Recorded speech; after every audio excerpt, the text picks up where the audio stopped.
love, and longing. It's all he can do to not snicker. The feast had been wonderful and deeply filling, but as the Apuk had eaten, they had grown more and more quiet. It was a pattern he had noticed with Miro Noir and her family. As they filled up, an Apuk would get more and more quiet and tired, effectively shifting all their energy to digestion as there was more and more to digest. A standard meal left them with a fair amount of energy, and in more reserved Apuk, no noticeable difference. But after a feast, after everyone stuffed themselves full, a community-wide coma.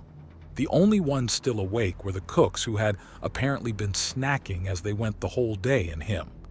They were keeping very quiet as they were gathering the leftovers and dirty dishes, something he was helping with by using Axiom to float things easily into each and pick things off the ground. He'd like to get up and help, but he's got something more important keeping him pinned down. A slight snore from Miro Noir brings a smile to his face. The buzzing of the woman's nose has her squirm a little and scooch into him. A bit of Axiom, and he gently pours himself a cup of water and floats it into his hand. "You still have room in there?" one of the cooks asks, and he nods. "Oh yes, my appetite is an eternally increasing beast. It can be placated for a time, but it will shortly require tribute once more." Vernon jokes softly. "You sound as if you're not in control of your own body." She notes as she takes a few emptied platters away. "Much of it is automatic and not under the control of the conscious mind." Vernon remarks, "It is for all races, but most tend to get tired after eating too much. As do humans, but it seems far less extreme in my kind." "You don't look tired." "I'm cuddling my wife. Not exactly a high-stress activity," he remarks as his ears start to prick up. "You still look strained." "There are times where being with people is more tiring than normal. Nothing more," he remarks, which is fairly good timing as it's time for everyone to rest. He then slowly maneuvers Miro Noir into his arms and picks her up. "I'll tuck her in, then help with the cleanup," he tells the cook, who shakes her head. No, no, no.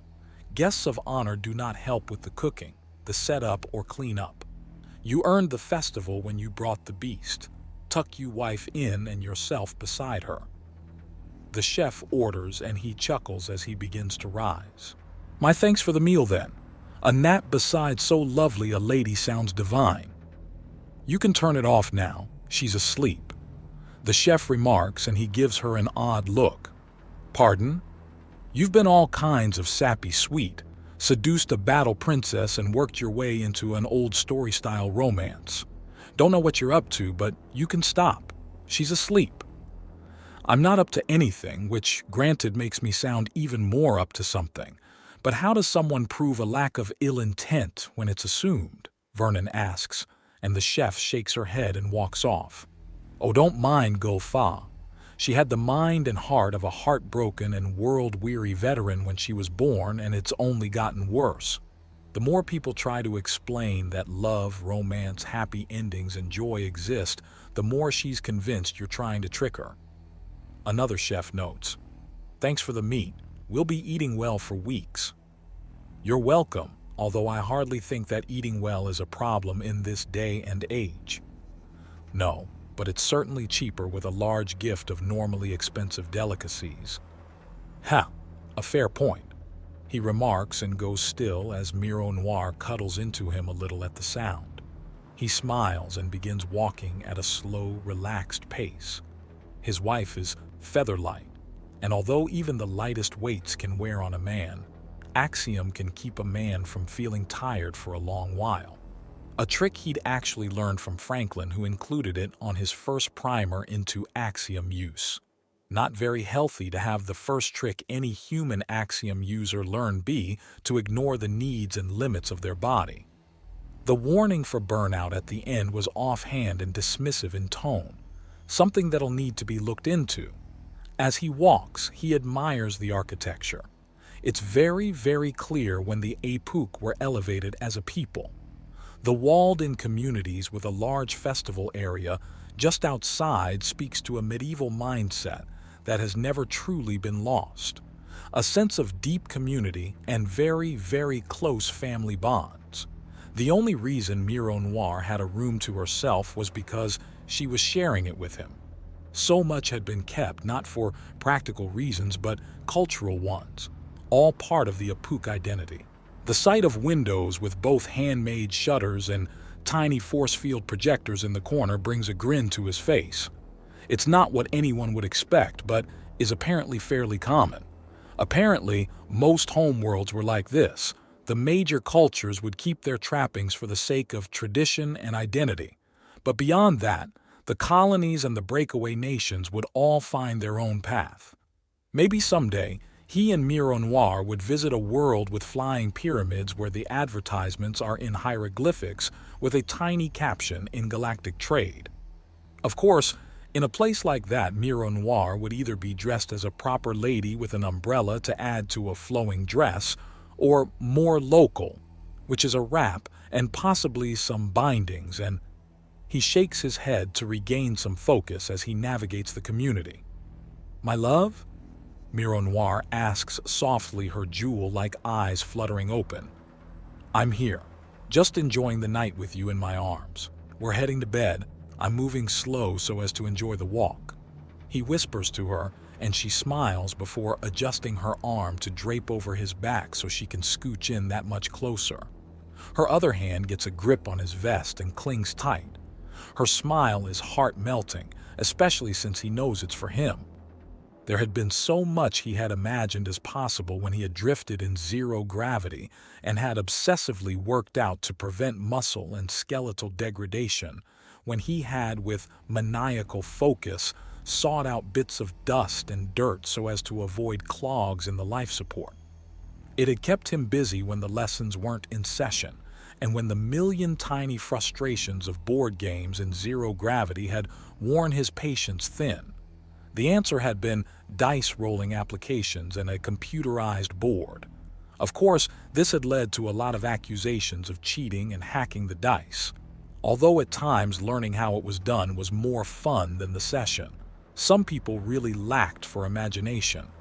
There were only so many times that the busty bar wench, being a succubus in disguise, could catch someone off guard.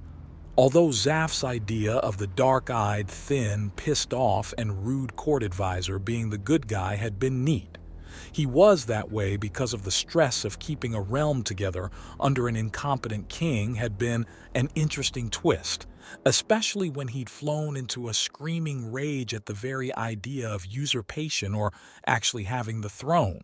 "Vernon," Miro Noir asks, and he glances down at her as she gazes on him sleepily. "What are you thinking about?" "Just how lucky we all got. Me and my people came to the starts thinking things could go terribly wrong or terrible odd. Instead, they went terribly well. We feared it would be war. We found instead love. I found love. I found you. I must say, being outside cruel space certainly has wonderful recommendations."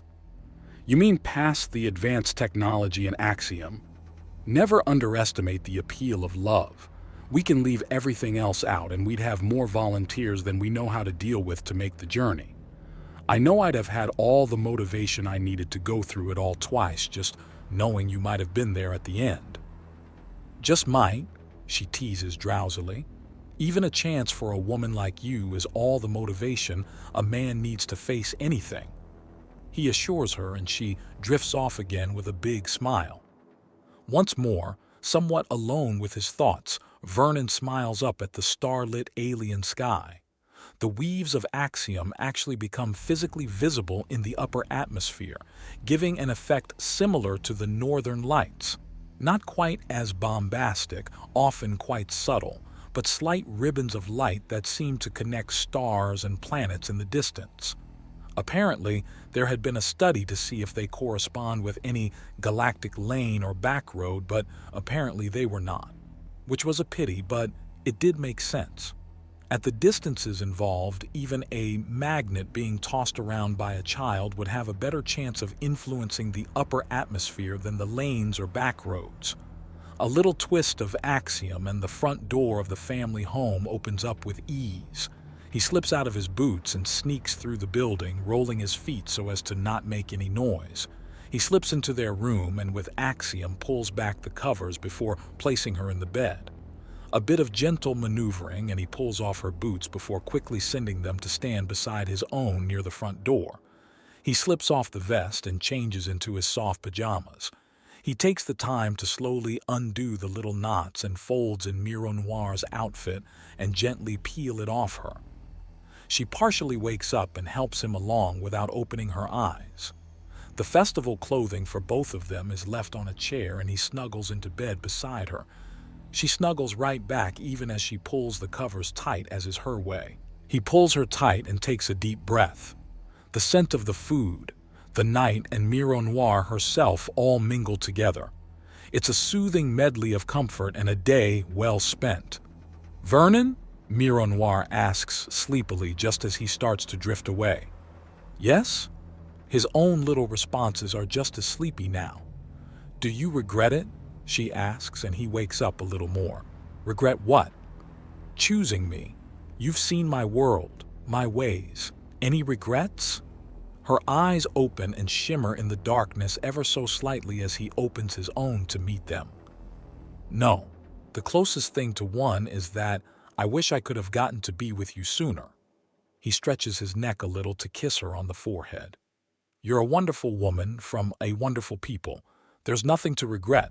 Some things to plan, but nothing to regret." "Plans?" she asks around a slight yawn. "To get my family out of cruel space so they can meet yours," Vernon says, and she lets out some sleepy little laughs. "It's so good. I guess that's why I keep questioning it. It's so good to have you, my love. I never even imagined this kind of life could be. Thank you for the dreams come true.